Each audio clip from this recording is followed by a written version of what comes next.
March 2014, an airliner vanishes with 239 people aboard. A decade later, a $70 million contract reignites hope, promising autonomous underwater drones and 15,000 square kilometers to be searched.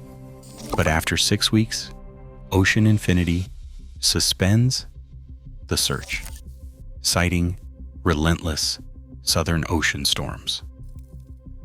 Less than half the promised area was scanned. Why did everything stall so quickly, and what happens to families still waiting as answers slip further away? The story begins with a new promise, already cracking under pressure. Approval of the new search contract in December 2024 triggered a fresh wave of hope among families and aviation experts alike. After years of silence and dead ends, Malaysia's cabinet backed a $70 million deal with Ocean Infinity, a company that had already made headlines for its ambitious 2018 search. This time, the terms were stark. Ocean Infinity would only be paid if they found wreckage, and the target was clear: 15,000 square kilometers of the southern Indian Ocean, an area mapped out by years of satellite analysis and drift modeling. The contract's no find, no fee structure set the stakes as high as possible. For Ocean Infinity, every day at sea meant burning through their own funds, with the promise of a payout only if the impossible became possible. For the families, it was a rare sign that governments and private firms were still willing to invest in answers, even after a decade of heartbreak. Central to the plan was technology. Ocean Infinity's Hugin autonomous underwater vehicles were designed for endurance and precision. Each Hugin could operate for up to 60 hours at a stretch, diving to depths of 6,000 meters, scanning the seabed with synthetic aperture sonar and multi-beam echo sounders. The company promised to deploy 3 of these vehicles at a time, covering wide swaths of ocean floor, far beyond the reach of traditional search vessels. The technical specifications read like a checklist for deep-sea exploration: 6-meter-long bodies, advanced navigation systems, high-resolution imaging, and the ability to operate in some of the world's harshest marine environments. By March 2025, with final government sign-off in hand, Ocean Infinity prepared to launch Phase 1 from the deck of Armada 7806. The search area, stretching off the coast of Western Australia, was mapped in detail and prioritized by probability. The mission was set to run for 18 months, with a hard deadline of September 25, 2026. The message was clear. This was not another open-ended search, but a focused, time-limited push with modern tools and a clear financial incentive to succeed. For the 239 families still waiting, the contract represented more than numbers and machinery. It was a rare alignment of money, technology, and political will, offering a chance, however slim, that the next chapter would finally bring answers. The world watched as Ocean Infinity's ships prepared to launch, carrying with them the weight of a decade's worth of unanswered questions. Armada 7806 departed port in late March 2025, carrying 3 Hugin autonomous underwater vehicles and a search plan shaped by a decade of missed chances. The southern Indian Ocean, mapped and divided into probability zones, awaited the first systematic sweep under the new contract. Each Hugin 6 meters long and loaded with high-resolution sonar, slipped beneath the surface, following pre-programmed tracks across the seabed. Every hour at sea cost Ocean Infinity, but the reward, if found, would be $70 million. The operation moved quickly at first. Weather held steady through the opening days, and the search grid stretching off Western Australia saw methodical progress. By early April, it was clear that the initial pass had yielded nothing. No debris field, no signals. The autonomous vehicles returned to the ship, data scoured for anomalies, but the seabed offered only silence. Then, as autumn approached in the southern hemisphere, the ocean turned. Swells rose, winds built, and the window for safe deployment of the autonomous vehicles narrowed by the day. On April 3, 2025, Malaysian Transport Minister Anthony Loke addressed the press. He said it was not the season, referencing the 4 to 5 meter waves now battering the search area. The decision left the ship with no choice but to head north to Singapore. Its mission paused after barely 6 weeks at sea. The suspension landed hard. For families who had waited years for action, the abrupt halt felt like a replay of old disappointments. The promise of a relentless, technology-driven search met the reality of an ocean that would not cooperate. Hopes that the advanced Huygens and a focused plan could overcome nature's obstacles faded in the face of seasonal limits that had always defined this part of the world. The official line pointed to safety and prudence. But underneath, the fragility of the entire enterprise was exposed. Even the best equipment, the sharpest planning, and the strongest financial incentives could do little when the weather closed in. The first attempt ended not with discovery, but with a retreat, in a growing sense that time and conditions, not determination, would dictate the search for MH370. On December 3, 2025, Malaysia's Transport Ministry announced that Ocean Infinity would return to the southern Indian Ocean, this time with a sharply defined 55-day window.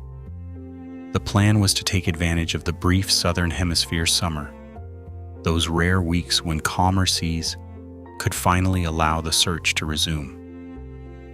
Hopes flickered back to life, tempered by the memory of the previous suspension. Armada 8605, a purpose-built search vessel, arrived at the designated area just before dawn on December 31, 2025. Within hours, the crew deployed 2 Huygens autonomous underwater vehicles, each set to sweep the seabed with synthetic aperture sonar. A third AUV was readied for launch, but the team knew every hour counted. The 55-day schedule left no room for delay, and the pressure to deliver results was unmistakable. Vessel movement logs show a tight operational rhythm. The ship maintained a constant presence along the high probability zones, mapped out by satellite data and drift modeling. Crew worked in shifts, monitoring AUV telemetry and preparing for the next deployment as soon as one was recovered. The search area, still just a fraction of the vast ocean, was divided into priority grids, each assigned to a specific vehicle and launch cycle. The mood on board was one of cautious optimism. Years of disappointment had taught the team to guard against overconfidence, but the technology was ready and the weather, for now, held steady. With every AUV launch, the sense of possibility returned, if only briefly. The world watched as Ocean Infinity's second attempt began. the searchers racing against both the clock and the unpredictable southern seas. On January 2, 2026, the third Hugin autonomous underwater vehicle suffered a technical fault just hours after deployment. The loss was immediate and costly. Each autonomous underwater vehicle represented a third of the search's scanning power, and the mission's margin for error was already thin. The crew on Armada 8605 scrambled to diagnose the problem, but the southern Indian Ocean was in no mood to cooperate. Swells reached 4 to 5 meters, with winds strong enough to make even surface operations hazardous. Launching or recovering autonomous underwater vehicles in such conditions risked damage to the vehicles and danger to the crew. For days, the ship was forced to hold position, waiting for a break in the weather that never quite arrived. Every hour lost meant less seabed scanned, less chance of finding even a trace of MH370 before the summer window closed. By January 4th, 2026, the cumulative area covered in Phase 3 stood at just 2,900 square kilometers, barely a fifth of what had been promised for the entire campaign. The technical setback was more than a one-off glitch. It exposed the vulnerability of even the most advanced equipment when pushed to its limits by the ocean. The Hugins, engineered for precision and endurance, could do nothing against a sea state that made routine launches impossible. The crew's expertise counted for little when machines failed and the weather refused to yield. As the days slipped by, the optimism that greeted Armada 8605's arrival faded into a tense waiting game. Each delay carried a price, both in operational momentum and in the shrinking hope that this mission might finally deliver the answers so many had waited for. On January 5, 2026, the daily updates to families stopped without warning. For days, relatives had received steady reports, weather conditions, autonomous underwater vehicle deployments, square kilometers scanned. Then silence. Ocean Infinity informed the MH370 families group that updates would now be periodic, as and when available. Media inquiries were met with a new policy. All communication would be routed through the Malaysian government. The company withdrew from public view, severing the fragile thread of transparency that it held since the start of Phase 3. This blackout hit as the search effort faltered. Ship trackers noticed Armada 8605 circling a tight grid for over 21 hours in early January, holding position in rough seas. Online speculation erupted. Had the vessel found something? Ocean Infinity issued a brief statement. The loitering was due to bad weather, not a discovery. They emphasized the absence of remotely operated vehicles on board, dispelling rumors of a breakthrough. The official line was that nothing had been found. By January 23rd, Phase 3 ended. The cumulative tally stood at just 7,236 square kilometers, less than half the 15,000 promised under the contract. On January 28th, Armada 8605 docked in Fremantle for reprovisioning. The search paused yet again. For comparison, in 2018, Ocean Infinity had scanned 112,000 square kilometers in about 3 months. This time, a wider sonar sweep was chosen, trading resolution for speed, but even that failed to deliver meaningful progress. For families, the numbers told the story. The area left unsearched, the abrupt end to updates, and the shrinking scope of effort all pointed to a search running out of momentum. Hopes for closure faded into another long wait, with only silence and official statements to fill the void. The southern Indian Ocean stands as one of the planet's most punishing frontiers. Meteorological data from the search zone reveal wave heights of 4 to 5 meters as the norm, with winter storms often shutting down operations for weeks. Even in summer, launching or retrieving a 6-meter Hugin autonomous vehicle is a gamble. The risk is not theoretical. Each deployment weighs crew safety against the possibility of losing millions in equipment. These realities have shaped every decision in the 2025 to 2026 search campaign. Financial risk is ever present. Ocean Infinity's deal with Malaysia is blunt, $70 million, but only if the main wreckage is found. Every day at sea drains resources, fuel, crew, vessel time, maintenance. No payment comes for effort, only for results. The pressure to cover ground is relentless.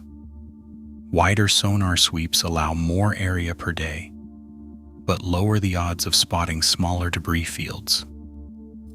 In 2018, Ocean Infinity scanned 112,000 square kilometers in 3 months.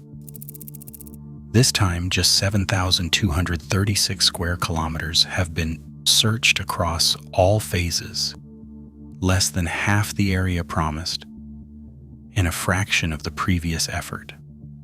The difference is not just technology or weather, but the unforgiving logic of a no-find, no-fee contract.